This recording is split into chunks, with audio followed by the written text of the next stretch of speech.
Welcome to the Sunday Brunch with Ben and Ned, and you are in for a treat. This is the showdown, the rumble, the last match, the mighty match between Christianity and Buddhism.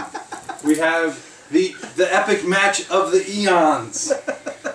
It's the Christ self versus the Buddha nature. I wondered what all the intensity was about. Now I see that we are getting ready to crack that nut once and for all. Once and for all. Who wins? Answer that question. Let me just say that something that you didn't see during the test is when I admitted that I was coerced into doing this show by who I thought were my friends. There's nothing to fear here, but fear itself. Nothing to fear. I'm not scared. Unless I'm not scared. Unless you have attachments that you're afraid to get severed.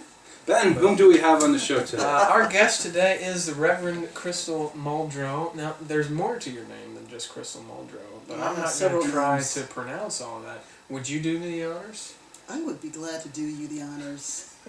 So, the reason why I have several names is because I'm not only a Unity minister, which you guys know, but I'm also ordained Korean monk/nun. I was given the name Reverend Boepbo Sunya. Sunya is my teacher's name, so each student takes the teacher's name, so Boepbo Sunya. And then I'm also ordained as a nun or monk with Vietnamese lineage, of which came Reverend Thich Nhat Duc Bao. It's my personal favorite. That's your personal, you think it's rich. I do. Yes. And then at some point in time, you might see, if you're my Facebook friend, something pop up by Dharma Ratna, which is the Sanskrit for Boepbo.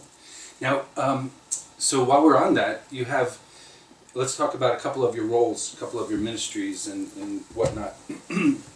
Today, Sunday, October 5th, was your first day as the official intermittent senior minister at Unity of Peace, Jefferson City? No, I'm not intermittent. I'm not going in and out. No. Interim. Interim? You're not intermittent minister. That's that. It's constantly. Just in and out. Just never figure it out. Spirit is timeless and beyond. You know what? Yeah. So that started today. Yes. So congratulations. Thank you very much. And you also are a leader of the Sangha. I am not the leader, but I am lead monk. Lead monk. So teacher SunyaNanda, Venerable Dr. SunyaNanda, is the guiding teacher, but I am the eldest monk. Of what group or what organization? Dharmakaya Buddhist Association. All right. And your group, the one you the lead monk for which particular? The Unity on the Temple, right? Well, yeah, at Unity Buddhist, Temple Buddhist, Buddhist Temple? I get Unity Temple on the Plaza and then the Buddhist Temple mixed up, which they're in the same place. But anyway, the Buddhist Temple that is housed at Unity Temple on the Plaza, right, houses 9 Buddhist groups. Wow. So yeah, there are quite a few. Temples within temples. There you go. Within temples. So there you go. So and you're the lead monk for the Friday evening one. You're good, yes. Yes. I pay attention sometimes. Dharmakaya Buddhist Association. Join us here in Kansas City every Friday, 6:30 to anywhere from 7:30 to 8, and then we party afterwards as a community.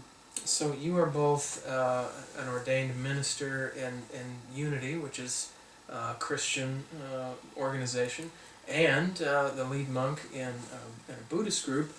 So just tell me right now, which is your favorite? You have to have a favorite. I don't actually. They're kind of melding very well. Of course. Even though I've had some bumps with the melding of them. Some little chemicalization happened. Okay. I'm sensing some good stuff. Let's dive into that. Yeah, that's a great place to start. There would be. An example of... See, I didn't used to be a radio hostess to set you up.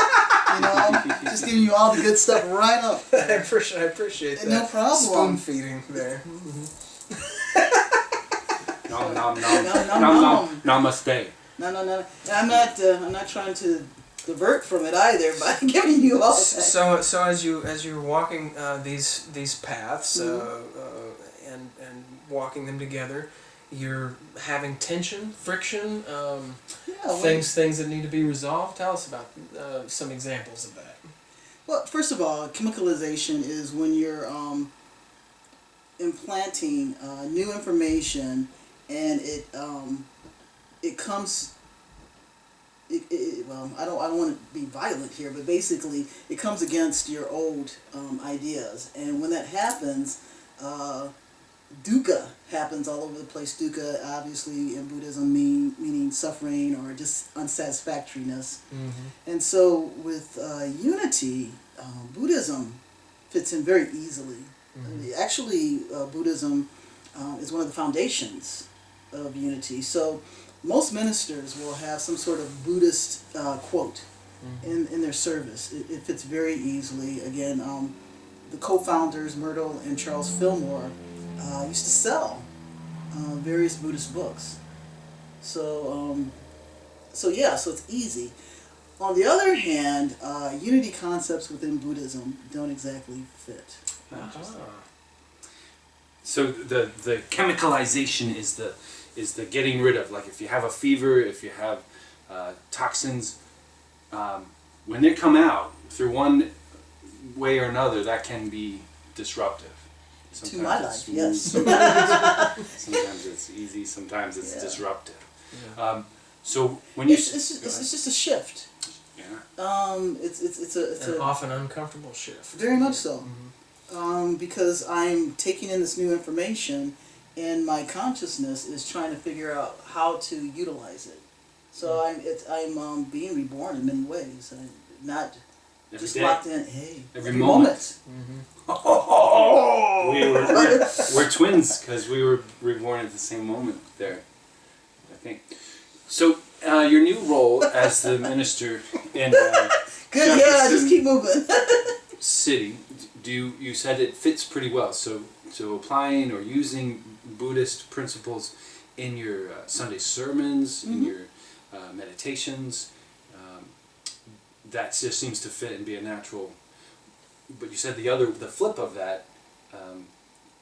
Does it even apply? Like, is there a call to try to fit unity teachings? I don't know, the 12 powers or the law of mind action into any of your Buddhist ceremonies or practices? No. It just doesn't. But what about integrating those in your personal life? Well, that's the chemicalization. What unity beliefs in particular have you struggled with in trying to embrace those teachings with your Buddhist background and having practiced and studied Buddhism as you have? What unity teachings kind of rubbed you the wrong way? Actually, none of them. None of them? None of them have rubbed me the wrong way. What happened with my chemicalization is how guidance came to me. For years, guidance came to me audibly, and I would hear it, I would move in its direction, and I would hear something else. And I believe because of the Buddhist teachings, where you don't really look out, you're just here in the moment. And that's really a part of the awakening, to use the A word, the awakening. Is that what they mean by the A word? I wasn't aware of that. Yeah. Let me flip some A word on you. Aww. But a part of the awakening is just being here right now and absorbing everything that is here right now. So in doing that and into bringing that into my consciousness, all of a sudden I found myself really not looking forward, looking ahead and seeing visions that marched me ahead. I actually found myself stagnant, just kind of in a fork in the road for a long, long time.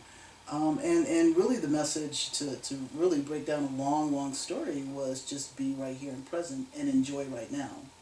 Excellent. So that was, and it still kind of pops up because I just wasn't hearing guidance the way I used to and the way that worked for me. And because that always worked, always worked for me, and all of a sudden it stopped, and of course it's going to freak you out. And you're like, well, it also brings up attachment. Ooh, what were you attached to? What were you attached to this process? What are you thinking now? I mean, it just brings up all kinds of stuff, all kinds of the chemicals that are within your own consciousness. It sounds a bit like the balance of the idea of let's make a change. Let's focus on that which we want to manifest and make it happen, versus let's accept all that simply Ding, ding. is, Ding ding. which And that's- seems to be, yeah. Well, and that's one of the conflicts within unity itself. True. I mean, that's depending on who's the minister that you're with. Either they're going to say, you know, yeah, have a clear concept of what you have, name it, claim it, do a vision board, and really speak that truth, because those are the words of unity. Put you know, pictures your words, on your dog and on your spouse's forehead so that Hope you that can they always can look at it and change, yeah. see it and think about it. Don't do that.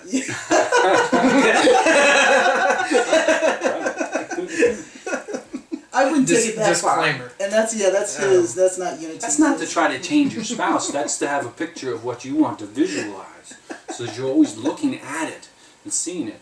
Like I have a picture right over there of Lou Ferrigno.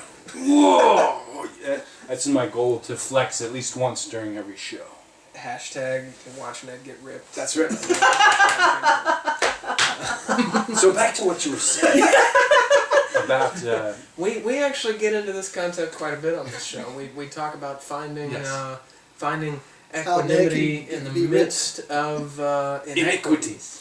So it's for us as activists and as spiritual seekers, trying to find that place of peace and poise and presence here and now, while also being aware of suffering and the need to serve others, to help others, and to affect positive change in the world and in society at large. Yeah. And the tension between those, between just being here and now and accepting it all as the perfect dance of Maya, and also wanting to be a proactive and positive force in the world, and wanting to make a difference But for the isn't betterment of others. And isn't that the path of Buddhism, period? No matter what sect of Buddhism you're talking about. I mean, first become enlightened, awakened, however you want to put it, be aware, and then help others become aware. So, and you know, there you have it. That's why he came back, I heard. That's why he could have just kind of let go and go into the everything, but he had that thought. That is one of the There's stories. others now. Well, and because As we're well. intertwined, Yeah. how can you proceed forward without having everyone involved? Because once you Sure. proceed forward, you're not, because you're detached from everyone else, but you can't be detached because there is no such thing. Wow. Which is also very unity. I mean, Yes. again, there are many aspects of Buddhism and other religions that are foundational in unity. Indeed. And Buddhism is one of the pegs on the stool, truly, which is why it can fit. Any of the quotes can fit so easily within a service.